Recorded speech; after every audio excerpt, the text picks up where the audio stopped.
नमस्कार, जय हिंद, वंदे मातरम। साथियों, एक बार आप सभी का बहुत बहुत स्वागत है देश के नंबर 1 सरकारी यूट्यूब न्यूज चैनल के अंदर। वहीं दोस्तों, आपने अभी तक हमारे चैनल को सब्सक्राइब नहीं किया, सब्सक्राइब जरूर करें। वहीं इस वीडियो को जल्द से ज्यादा शेयर जरूर करें। मध्य प्रदेश विधानसभा चुनाव 2023 का बिगुल बज चुका है, जिसके अंदर हर राजनीतिक दल, चाहे बीजेपी पार्टी हो या कांग्रेस पार्टी, हर पार्टी अपने प्रचार में जुट चुकी है। वहीं दोस्तों, मध्य प्रदेश विधानसभा चुनाव की तारीखों का ऐलान भी हो चुका है। 16 नवंबर को होने वाले मध्य प्रदेश के विधानसभा चुनाव। आज है 1 नवंबर। अगर आज की तारीख मध्य प्रदेश में हो विधानसभा चुनाव, तो किस पार्टी की बन रही है सरकार, किस पार्टी का हो रहा है सुपड़ा साफ, इस वीडियो में देंगे हम आपको पूरी जानकारी।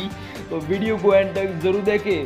साल 2018 की चुनाव की बात करी जाए तो यहाँ पर भारतीय जनता पार्टी की बात करी जाए तो यहाँ पर 109 सीटें मिली थी, तक कांग्रेस पार्टी के खाते में 114 सीटें गई थी, जिससे यहाँ पर कांग्रेस पार्टी की सरकार बनी थी। लेकिन चुनाव के बाद ज्योतिरादित्य सिंधिया ने कांग्रेस पार्टी से बगावत कर बीजेपी पार्टी का दामन थाम लिया था। ऐसे में कमलनाथ की सरकार गिर गई और मध्य प्रदेश के मुख्यमंत्री बने शिवराज सिंह चौहान। वहीं आपके क्षेत्र से हमारे वीडियो को देख रहे वो भी कमेंट बॉक्स में जरूर बताएं। और मध्य प्रदेश के अंदर अब की बार किसकी सरकार बनती नजर आ रही है। वहीं एबीपी न्यूज टाइम्स नाउ फरोजी सट्टा बाजार ने मध्य प्रदेश की 230 सीटों का माओ ओपिनियन पोल सर्वे जारी कर दिया है। वो हम आपके सामने रखने जा रहे हैं। चैनल को सब्सक्राइब और वीडियो को लाइक जरूर।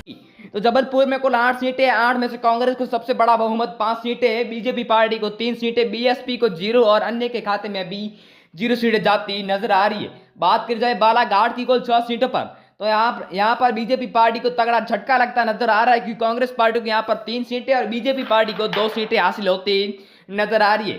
वहीं दोस्तों, बात की जाए सतना जिला की कुल 7 सीटों पर, तो 7 में से यहाँ पर कांग्रेस पार्टी को 3 सीटें, बीजेपी पार्टी को 2 सीटें, बीएसपी को 1 और अन्य के खाते में भी 1 सीट जाती नजर आ रही है। बात की जाए दमोह जिला की कुल 4 सीटों पर, तो यहाँ पर कांग्रेस ने बीजेपी पार्टी को तगड़ा झटका दे दिया है, क्योंकि यहाँ पर कांग्रेस पार्टी को 2 सीटें और बीजेपी पार्टी को 1 सीट हासिल हुई है।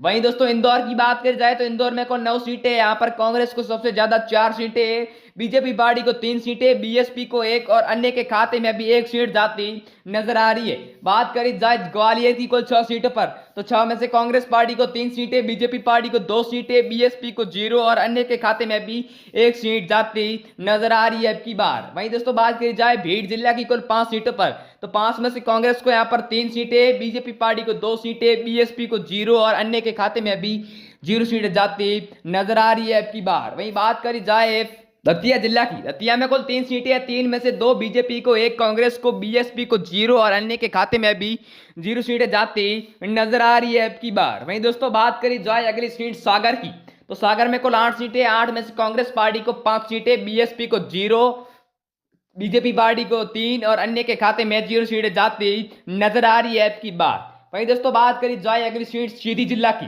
तो सीधी में दोस्तों कुल 4 सीटें, यहाँ पर कांग्रेस ने सबको पछाड़ कर 2 सीटें हासिल की है, बीजेपी पार्टी को 1 सीट, बीएसपी को 0 और अन्य के खाते में 1 सीट जाती नजर आ रही है। बात की जाए छिंदवाड़ा की कुल 7 सीटों पर, तो छिंदवाड़ा में कुल 7 सीटें और कांग्रेस को यहाँ पर 4 सीटें, बीजेपी पार्टी को 2 सीटें, बीएसपी को 1 और अन्य के खाते में 1 सीट जाती नजर आ रही है। छतरपुर की कुल 6 सीटों पर बात करी जाए तो यहाँ पर कांग्रेस को 4 सीटें, बीजेपी पार्टी को 2 सीटें, बीएसपी को 0 और अन्य के खाते में भी 0 सीटें जाती नजर आ रही है ओपिनियन पोल के अनुसार। वहीं बात करी जाए रीवा जिला की कुल 8 सीटों पर, तो 8 में से बीजेपी पार्टी को 4 सीटें, कांग्रेस पार्टी को 3 सीटें, बीएसपी को 0 और अन्य के खाते में 1 सीट जाती नजर आ रही है अब की बार। वहीं दोस्तों, बात करी जाए अगली सीट सिवनी जिला की कुल 4 सीटों पर, तो यहाँ पर दोनों को समांतर सीटों का आकलन होता हुआ दिखाई दे रहा है, यानी बीजेपी पार्टी को 2 सीटें और कांग्रेस पार्टी को भी 2 सीटों का आकलन होता हुआ दिखाई दे रहा है अब की बार। वहीं बात करी जाए भोपाल की कुल 7 सीटों पर, तो 7 में से बीजेपी को यहाँ पर 4 सीटें, कांग्रेस पार्टी को 2, बीएसपी को 0 और अदर के खाते में 1 सीट जाती नजर आ रही है अब की बार।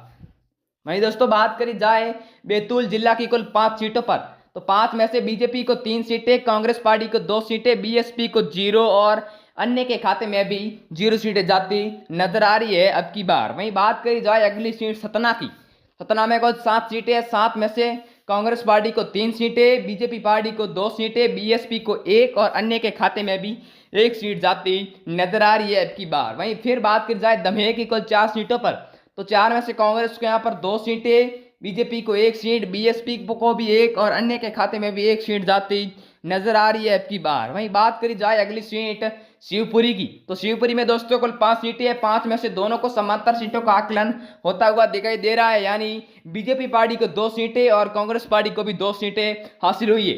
वहीं दोस्तों इस वीडियो में इतना ही, मिलते हैं अगले वीडियो में, तब तक के लिए जय हिंद, वंदे मातरम। मैं आप